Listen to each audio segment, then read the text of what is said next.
అందరికీ నమస్కారము. నా పేరు లక్ష్మి. నేనున్నా నీ తోడుగా 4వ భాగము. రచయిత వనజ గారు. మున్న బౌల్‌లో ఉన్న వాటిని చూసి అయోమయంగా సమీర్ వంక చూస్తే, సమీర్ ఏంటి ఇవి అన్నట్టుగా రేష్మ వంక చూశాడు. అది బేటా మున్నా వాళ్ళ టీచర్ అని చెప్పాను కదా! ఆ అమ్మాయి వాళ్ళు ఈరోజు ఇంట్లో చేరారంట. అందుకే పాయసం చేసి తీసుకొచ్చింది అని చెప్పింది రేష్మి. హ్మ్. అని సీరియస్‌గా చెప్పి మున్నాను తీసుకొని తన రూమ్‌లోకి వెళ్ళిపోయాడు. ఫేస్ వాష్ చేయించి మున్నాని తీసుకొచ్చి డైనింగ్ టేబుల్ మీద కూర్చోబెట్టి ఫుడ్ ఆర్డర్ పెడదామని చూడగానే క్లిక్‌మని సౌండ్ ఇనిపించింది కిచెన్ నుండి. ఏంటా అని చూస్తే రైస్ కుక్కర్ స్విచ్ ఆన్. ఏంటి? ఈ అమ్మాయి ఎవరో ఏంటో తెలీదు. అలా ఎలా చేస్తుంది మన ఇంట్లో పనులన్నీ చెప్పు? ఆ అమ్మాయి ఇంకోసారి వస్తే ఇలా అన్నీ చెయ్యొద్దని చెప్పి అన్నం ప్లేట్‌లో పెట్టుకొని వచ్చాడు సమీర్. కొంచెం పప్పు వేసి రేష్మకి, మున్నాకి తినిపిస్తూ ఉంటే మున్నా పప్పా ఇది దాల్ కదా! నువ్వు అప్పుడప్పుడు తెస్తూ ఉంటావు కదా! నాకు తెలుసు మరి. ఇదేంటి? అని అడిగాడు పాయసం బౌల్ చూపిస్తూ. ఇది స్వీట్ మున్నా. అన్నం తిన్నాక తిందువులే అని చెప్పి అన్నం తినిపించాడు ఇద్దరికీ. తర్వాత ఒక స్పూన్ తెచ్చి రేష్మికి, మున్నాకి స్వీట్ పెట్టగానే మున్నా చాలా ఇష్టంగా తినటం గమనించి, మున్నా ఈ స్వీట్ నీకు నచ్చిందా? అని అడిగాడు సమీర్. హా పప్పా! చాలా బాగుంది. మమ్మ బాగా చేసింది కదా! మమ్మానా? హా పప్పా! మమ్మానే. నిన్న నాకు స్కూల్లో దెబ్బ తాకింది కట్టు కట్టింది కదా! ఆ మమ్మానే. పొద్దున వచ్చి నాకు, నానికి తినిపించింది కూడా ఆ మమ్మానే. ఎవరు ఈ అమ్మాయి? ఎందుకు ఇంత కేర్ చూపిస్తుంది అనుకొని హ్యాండ్ వాష్ చేసి రష్మిని తన రూమ్‌లో పడుకోబెట్టి హాల్లోకి వచ్చాడు సమీర్. మున్నా సోఫాలో కూర్చొని ఉంటే సమీర్ తింటూ ఉన్నాడు. మధ్యాహ్నం తను తిన్న ఫ్రైడ్ రైస్ అండ్ ఇప్పుడు తింటున్న పాయసం, పప్పుచారు చాలా సుపరిచితమైన రుచిలాగా అనిపించింది సమీర్‌కి. తినటం అవ్వగానే మున్నాని నిద్రపుచ్చుతూ కూడా నిద్రలోకి జారుకున్నాడు సమీర్. తెల్లారాక రోజులాగే తన పనులు పూర్తి చేసుకొని మున్నాని రెడీ చేసి స్కూల్‌కి తీసుకువెళ్ళటానికి బండి ఎక్కించుకున్నాడు. వాళ్ళ స్ట్రీట్ మలుపు తిరగగానే నీత కనబడింది సమీర్‌కి అండ్ మున్నాకి. నీలి రంగు చీర, సింపుల్‌గా పోనీ టైల్ వేసుకొని ఒక చేతిలో హ్యాండ్ బ్యాగ్, ఇంకో చేతిలో క్యారేజ్ బ్యాగ్ పట్టుకొని వాచ్ చూసుకుంటూ ఆటో కోసం వెయిట్ చేస్తూ ఉంది. మున్నా హాయ్ మమ్మా అని అరిచాడు నవ్వి. హలో మున్నా అని అంది నీత. మున్నా మాట్లాడుతుంటే కొంచెం బండి స్లో చేశాడు సమీర్. ఏంటి మమ్మా ఇక్కడున్నావ్ అని అడిగాడు మున్నా ముద్దుగా. స్కూల్‌కి వెళ్ళాలిగా మున్నా, ఆటో కోసం చూస్తున్నా అని చెప్పింది. తన చిట్టి బుర్రకి ఏం తట్టిందో మమ్మ ఇద్దరం సేమ్ స్కూలే కదా! నిన్ను కూడా మా పప్పా డ్రాప్ చేస్తారు అని అన్నాడు మున్నా. నీత బ్లష్ అయ్యి సమీర్ కోసం చిరాగ్గా ఫేస్ పెట్టాడు పప్ప. మమ్మ నా స్కూలే కదా! మనం మమ్మని డ్రాప్ చేద్దామా? మున్నా చుప్‌చాప్ బయటో ఆటోలో వెళ్ళిపోతారులే. పప్పా నిన్న మమ్మ నాకు, నానికి తినిపిచ్చింది. నైట్ స్వీట్ పెట్టింది. మనం ఈ హెల్ప్ కూడా చెయ్యొద్దా? అని బుంగమూతి పెట్టుకొని అడిగాడు. మున్నా అన్న మాటలకి సమీర్ రియాక్షన్ ఏమిటి అని ఈగర్‌గా వెయిట్ చేస్తుంది నీత పాప. సమీర్ కాసేపు ఆలోచించి రమ్మను అన్నాడు సమీర్ నోట్లో మాట. నోట్లో ఉండగానే బండెక్కి కూర్చుంది నీత. ఇంకాస్త ముందుకు జరిగి స్పీడ్ పెంచాడు సమీర్. వీళ్ళనే చూస్తున్న 2 కళ్ళు కోపంతో ఎర్రబడ్డాయి. స్పీడ్ బ్రేకర్ దగ్గర అప్రమత్తంగా సమీర్ భుజం మీద చెయ్యేసి తనకి చాలా దగ్గరగా జరిగిపోయింది నీత. ఒక చూపు చూశాడు సమీర్ అంతే. నీత తన చెయ్యి వెనక్కి తీసుకొని బండి వెనుక ఉన్న రాడ్‌ని పట్టుకుంది. బండి స్కూట్ ముందు ఆపి జాగ్రత్త మున్నా పరిగెత్తుకుంటూ మస్తాన్ అంకుల్‌తో లంచ్ పంపిస్తాను తినేసేయ్ అని చెప్పాడు మున్నాని కిందకి దించుతూ.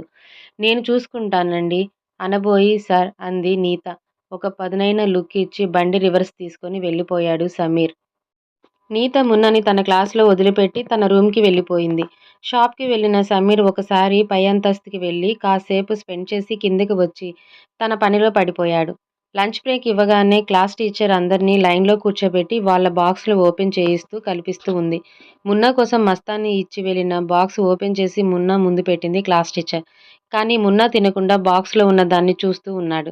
తిను మున్నా అని ముద్దుగా పక్కన ఉన్న పాప మాట్లాడింది. మున్నా ఆ పాప ఎవరో గుర్తుపెట్టి హే నువ్వా? నువ్వు నన్ను బాల్ తెమ్మన్నావుగా మొన్న? నేను నీ బాల్ కోసమని వెళ్ళి కింద పడ్డాను. అబ్బు కూడా తగిలింది అని చూపించాడు. అవునా? సారీ మున్నా అని ఆ పాప మొహం చిన్నబుచ్చుకుంటుంటే మున్నా ఇప్పుడు తగ్గిపోయిందిలే అని అందంగా నవ్వేస్తాడు. ఆ పాప కూడా మున్నా నవ్వటంతో నవ్వేసింది. అవును నా పేరు అప్న కదా! నన్ను మున్నా అని మా పప్ప, నాని తప్ప ఎవరూ పిలవరు. నీకెలా తెలుసు? బుగ్గ మీద వేలు పెట్టుకొని అడిగాడు మున్నా. ఎందుకంటే నేను మీ డాడీ నిన్న నిన్ను పిలుస్తుంటే విన్నాను కాబట్టి అని నవ్వేసింది ఆ పాప. ఇద్దరు నవ్వుకోవటమే చూసిన నీత వాళ్ళ దగ్గరికి వచ్చి హాయ్ అంది. మమ్మా అని మెరిసే కళ్ళతో పిలిచాడు మున్న. ఆ పాప కళ్ళు చిన్నవి చేసి నీత వంక చూస్తూ ఉంది. అచ్చం నీత పోలికే కదా, మరి నవితది లంచ్ చేసావా మున్నా అని అడిగింది నీత. నహీ మమ్మా, పప్ప మళ్ళీ ఇడ్లీ పంపించాడు అని మొహం చిరాగ్గా పెట్టుకొని చెప్పాడు మున్న. అవునా సరే, అవునా సరే పద, మనం నా క్యారేజీ తిందాం అంటూ నవ్వి వంక చూస్తే తను తల తిప్పేసుకుంది. మీ ఫ్రెండ్ ఏంటి మున్నా అలా ఉంది, ఏం పేరు అని అడిగింది నీత కావాలనే. తనకి ముందే నిరంజని చూయించింది మీ మేనకోడలు నివిత అని. పేరా అని మున్న నివి వంక చూస్తే నివితశ్రీ అని ఐశ్వర్యరాయ్ రేంజ్లో చెప్పింది ఆ పాప. అవునా మున్నా, తనని కూడా రమ్మను, ఇద్దరం ముగ్గురం తినేద్దాం అని నీత అంటే, నేను స్ట్రేంజర్తో రాను అని చెప్పింది. అప్పుడు మున్న తను నా మమ్మారా నవిత అని చేయి పట్టుకున్నాడు. ఇద్దరిని తీసుకొని గ్రౌండ్లోకి వెళ్ళి ఒక చెట్టు కింద కూర్చుంది నీత. తను తెచ్చిన పులిహోర ఇద్దరికి తినిపిస్తూ ఉంటే మున్నా ఎంజాయ్ చేస్తూ నీత ఒళ్ళో కూర్చుంటూ వెనుక నుండి మెల్లో చేతులతో హారం వేస్తూ తినేశాడు. నివికి కూడా నీత ఏదో దగ్గర బంధంలాగా అనిపించి నిన్ను ఏమని పిలవాలి అని అడిగింది గడ్డం కింద చేతులు పెట్టుకొని నివి. నీ ఇష్టం అంది నీత. నేను మమ్మ అంటాను, నువ్వు అత్త అని పిలువు అన్నాడు మున్నా మధ్యలో. అత్తనా అని ఆలోచిస్తూ సరే అంది. పాప ఇద్దరికీ తెలియదు కదా డాక్టర్ అని అండ్ వాళ్ళ రియల్ అత్త, పైగా స్కూల్లో వర్క్ చేసే మేడం అని. నీత ఇద్దరికీ తినిపించేసి క్లాస్లో వదిలిపెట్టేసి తన రూమ్కి వెళ్ళిపోయింది. ఒక డూప్లెక్స్ హౌస్. గాజు సామాన్లన్నీ కింద పడిపోయున్నాయి. డాడీ నాకు నచ్చలేదు, నచ్చడమే లేదు అని అరుస్తూ ఫ్లవర్ వాజులు కూడా అన్నీ పగలగొడుతూ ఉంది ఆ అమ్మాయి. బేటీ క్యా కర్తా హై తూ, ఇంత కోపమేంటి, ఏమైంది అని అడిగాడు ఆ అమ్మాయి వాళ్ళ నాన్న. డాడీ తుమ్కో మాలూమ్ హైనా క్యా, నా బావ బండి మీద ఎవరితో కూర్చుంది. నేను సహించలేను డాడీ, నాకు నా బావ కావాలి కావాలి, నా బావని నాకు దూరం చేసే వాళ్ళని ఎవరిని వదిలిపెట్టను. తుమ్ క్యా కర్తావో ముझे नहीं मालूम. సమీర్ బావని నాకు తెచ్చిస్తాను అని మాట ఇచ్చావు, మాటని నిలబెట్టుకో డాడీ. బావ లేకపోతే నేను నిజంగా చచ్చిపోతాను చచ్చిపోతాను అంటూ అలాగే స్పృహ తప్పి పడిపోయింది గులాబీ అంటూ షాహిదా పరిగెత్తుకుంటూ వెళ్ళి గులాబీ మీద నీళ్లు చల్లింది. అయినా లెగవలేదు. అస్గర్ ఎత్తుకొని గులాబీ రూమ్లో పడుకోబెట్టి డాక్టర్కి కాల్ చేశాడు. చూడండి అక్బర్ సాబ్, ఈ అమ్మాయి చాలా స్ట్రెయిన్ అయి తీసుకుంటుంది. దానివల్ల తన హెల్త్కి అండ్ తన ప్రాణానికి అస్సలు మంచిది కాదు. బెటర్ తనకు కావాల్సింది వీలైనంత త్వరగా ఇచ్చేయండి, లేకపోతే నేను కూడా ఏమీ చేయలేను అని వచ్చిన డాక్టర్ ఇంజెక్షన్ చేసి వెళ్ళిపోయాడు. గులాబీ తల నిమురుతూ ఎందుకండి ఇంకా దీన్ని మోసం చేస్తారు, సమీర్ని తెచ్చివ్వలేను అని ఒక మాట చెప్పేయొచ్చు కదా, నా బిడ్డ దక్కుతుంది. అయినా పెళ్ళయ్యి ఒక బిడ్డ ఉన్న అతన్ని ఇష్టపడుతూ తన తప్పు అయితే అది నిజం చేయాలని ఒక పసిబిడ్డకి అమ్మని దూరం చేసి ఆ సమీర్ని కూతురికి తెచ్చివ్వాలని అనుకోవటం మీ తప్పు అంది షాహిదా. దీర్ఘంగా ఆలోచిస్తున్న అస్గర్ చూసి అమరు నిమిషంలో షాహిదాకి ఊపిరి అందక కొట్టుకుంటూ ఉంది. అస్గర్ చేతుల్లో షాహిదా గొంతు నలిగిపోతుంది. ఇంకోసారి తప్పు అని అన్నా నా మెహబూబ్ని నేనే చంపేస్తాను అన్నా నా కూతురికి తల్లి ఉండదు. యాద్ రక్కో. ఇప్పటి వరకు ఆ సమీర్ని కన్విన్స్ చేసి గులాబీకి తెచ్చి పెళ్లి చేయాలి అనుకున్నా. కానీ ఇప్పుడు ఏం చేసైనా నా కూతురి షాదీ ఆ సమీర్తోనే పక్కా చేస్తా. వాడెందుకు నా కూతుర్ని వద్దన్నాడు, వాడి కొడుకు కోసమే కదా. అదే కొడుకు అనేవాడే లేకపోతే ఇంకా నుండి రూట్ మారుస్తా అని షాహిదా గొంతు వదిలి బయటికి వెళ్ళిపోయాడు అస్గర్. సాయంత్రం అవగానే స్కూల్ బయట ఒక చేత్తో మున్నాని, ఇంకో చేత్తో నివిని పట్టుకొని నిల్చుంది నీత. డాడీ అంటూ నివి నీత చెయ్యి వదిలించుకొని కార్ దగ్గరికి పరుగున వెళ్ళి హగ్ చేసుకొని ముద్దు పెట్టింది కారు దిగిన నిఖిల్ని. నివి హాయ్ బంగారం, లేట్ అయింది కదా నాన్న, భయమేసిందా. సారీ అన్నాడు. నో డాడీ, నా ఫ్రెండ్ తోడున్నారు రగా అని నీత మున్నాల వంక చూయించింది నివి. అక్కడ నీతను చూడటం ఆలస్యాన్ని తీసుకొని కారులో ఫాస్ట్గా వెళ్ళిపోయాడు నిఖిల్. ఇంటికి వెళ్ళగానే షూస్ కూడా విప్పకుండా సోఫాలో కూర్చొని నుదిటి మీద చేత్తో రబ్ చేసుకుంటూ, అంటే నా మాటకి ఎదురు చెప్పి తాను ఇష్టపడిన వాణ్ణే చేసుకుందన్నమాట. కొడుకు కూడా ఉన్నట్టున్నాడు. మరైతే నర్స్గా చేయకుండా స్కూల్లో వర్క్ చేస్తుందేంటి. ఒకసారి నిరంజన్ని ఆంటీని కలవాలి అనుకొని డిస్టర్బ్గా ఉన్నాడు నిఖిల్. మంచినీళ్ళు తీసుకొచ్చి నిఖిల్కి ఇచ్చేసి నివి స్కూల్ బ్యాగ్, టై, బెల్ట్, షూ తీస్తుంది. నిఖిల్ వైపే కావేరి ఏంటి నిఖిల్ అలా ఉన్నావ్ అని అడిగింది కావేరి. నివి నువ్వు వెళ్ళి ఫ్రెష్ అవ్వు అని పంపించేసి కావేరి ఈరోజు నీత నివి స్కూల్లో కనపడింది. పైగా పెళ్లి కూడా అయినట్టుంది. పక్కన మన నివి అంత బాబు ఉన్నాడు అన్నాడు Nikhil.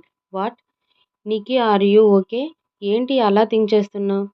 You Kaveri, I'm sure నిఖిల్‌ని మామయ్య ఎక్స్‌పైర్ అయ్యి 3 ఇయర్స్ అవుతుంది. అప్పుడు వచ్చింది కదా నీత. తనకి మ్యారేజ్ కాలేదు. అప్పటికి మరి ఎలా చేసుకొని మన నివి అంత పాపం ఉంటుంది? నువ్వు రాంగ్‌గా థింక్ చేస్తున్నావు.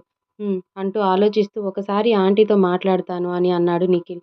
కానీ చూడు కావేరి, అమ్మలేని పిల్ల కదా అని నాన్న నేను ఎంత గారాబం చేశాము. మనల్నే కాదని తన ప్రొఫెషన్ తను ఎంచుకుంది.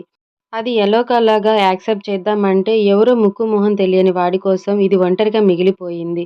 పోనీ ఎవరో చెప్పమంటే నువ్వు కూడా చూసావుగా. ఏమో తెలీదు అంటూ పిచ్చి పిచ్చిగా మాట్లాడి బయటికి వెళ్ళిపోయింది అన్నాడు నిఖిల్ బాధగా. కావేరి నిఖిల్ తలని ఒళ్ళో తీసుకొని ఓదార్చింది. మున్నా సమీర్ భయ్యా రావటం కుదరదు అని నన్ను పంపాడ్రా. నాన్న వచ్చి ఎక్కు అన్నాడు మస్తాన్ స్కూల్ ముందు బైక్ ఆపి. మమ్మా నా కోసం మస్తాన్ అంకుల్ వచ్చాడు. మరి నువ్వు ఎలా వెళ్తావు అన్నాడు మున్నా. నేను ఆటోలో వెళ్ళిపోతాలే మున్నా అంది నీత. ఒక్కదానివే వెళ్తావా అని కాసేపు ఆలోచించి మమ్మ మస్తాన్ అంకుల్ని వెళ్ళమని చెప్పేస్తా. మనిద్దరం ఆటోలోనే ఇంటికి వెళ్ళిపోదాం అన్నాడు మున్నా. వద్దులే నాన్న, అంకుల్తో వెళ్ళు, నేను ఆటోలో వెళ్తాను అంది నీత. ఏం కుదరదు అంటూ మస్తాన్ దగ్గరికి వెళ్ళి అంకుల్ పప్పతో చెప్పండి నేను మా అమ్మతో వెళ్తాను అన్నాడు మళ్ళీ నీత చేయి పట్టుకొని. హా అన్నట్టు అయోమయంగా నీత వంక చూశాడు మస్తాన్. నేను మున్నా వాళ్ళ పక్క ఇంట్లోనే ఉంటాను. సమీర్ గారికి కూడా నేను తెలుసు. నేను మున్నా తీసుకొని వెళ్ళిపోతాలే అంది. సరే బాబీ అని మస్తాన్ వెళ్ళిపోయాడు.